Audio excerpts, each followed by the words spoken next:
Gabriel. Hello, how are you? Fine, thanks. Um, First, a pleasure to talk to you. And I want to know, you have two roles in your career that talk about people who fight for their dreams, and that can become emblematic for many people.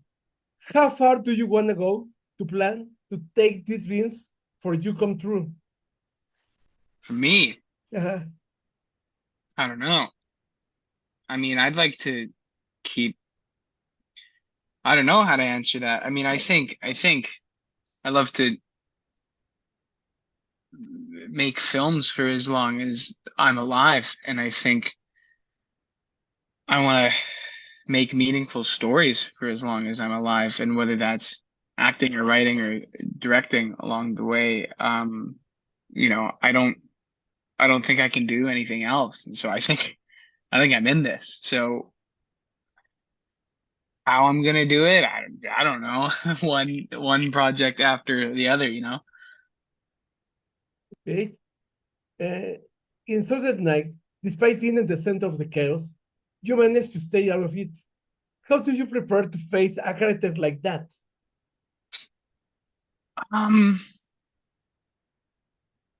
I think that all depends on, the relationships that Lauren has with each character in this film, whether they're a writer, a producer, an actor, they're friends of his that he's recruited. And I think he's finding the balance of being their friend and giving them their freedom, but then also being their superior and their boss, and he is responsible for that for everything.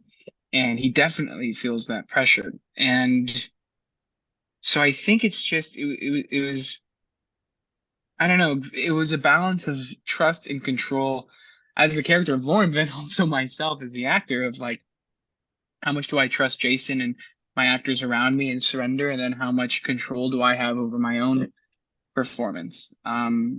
But what's so great about that environment is everything's just right in front of you. So you can just like show up and be present, and that's kind of all you have to do and trust your work, trust your preparation, I mean. Okay. Here you. How much distance do you put between your lore, and the real lore to create this person, this characterization in the screen? How much distance did you put in?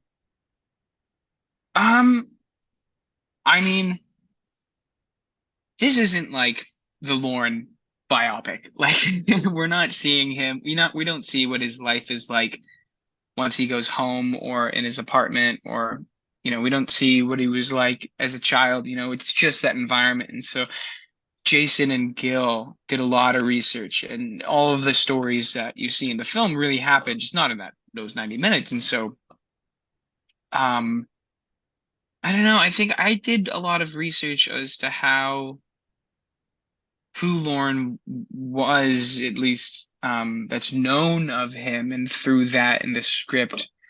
I don't know. I mean, I don't know Lauren. I met him once briefly, but I don't think anyone, really knows Lauren. He's kind of an enigma and designed that way. So I can't really compare. All I know is the script and the research I've done, and I don't know Lauren well enough to compare, to be honest.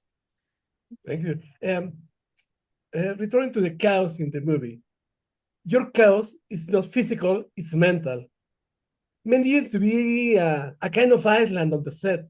How much fun do you have in the movie to So be in much that fun. position? How do you work with that? I mean, it's a lot of fun with the audience, but for you, what about that?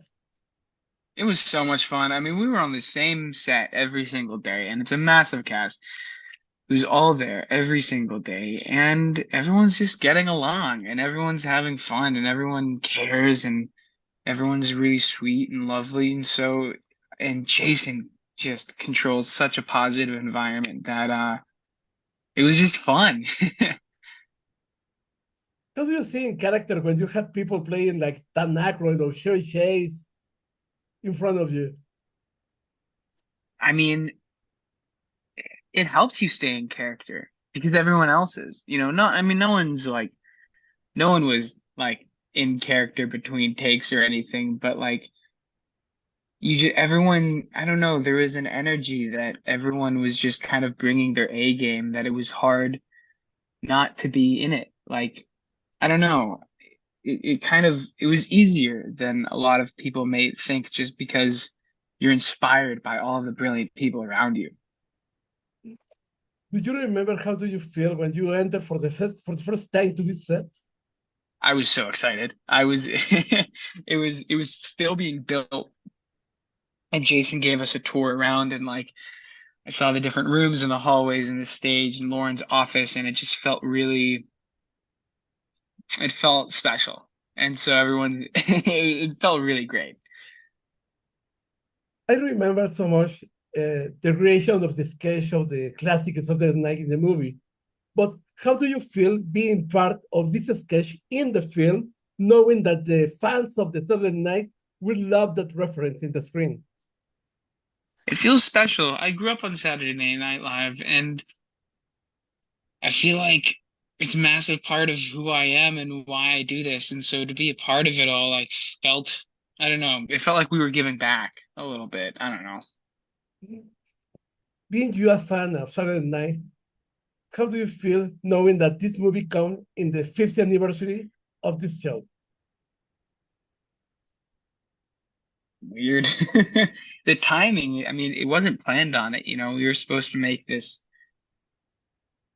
I mean, they wrote it in COVID and we were supposed to make it, but then, there were the SAG-AFTRA strike and the Writers Guild strike. And so it wasn't supposed to be on the 50th anniversary, but it just kind of happened to be. It feels like it was meant to be, but it kind of wasn't at the same time. Love the scene when you saw this man playing Belushi, playing his stilettos in the snow, and you're Mm. watching like a dream, like thinking about the future. How do you remember about that scene? Well, those were our first two. We were at the real ice rink at 30 Rockefeller Center in New York, and it was snowing. And that was like our second day of shooting, and Ella and Matt and myself were all so nervous, and we just really bonded.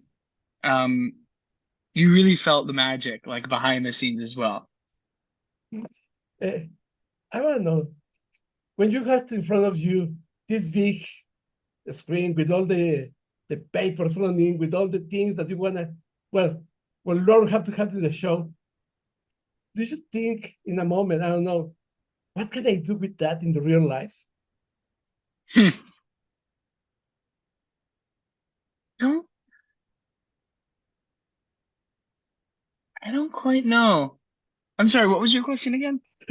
It's, I wanna see this blackboard with all the stickers of all the things of the Oh, show. yeah, yeah, yeah, yeah. I mean, all those stickers were real sketches that were in the first that were in the first episode or the first season.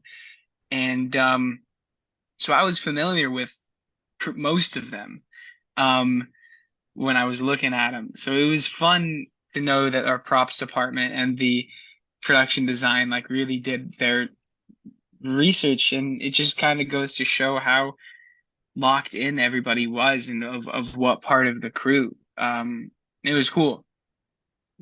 Thank you, Gabriel. Thank you so much for this interview. I really love your Thank you, character. Irving. I love your career. I want to Thank see you you. in good movies. Thank you for this interview. Thank you. Thank you very much. Have a good one. See you.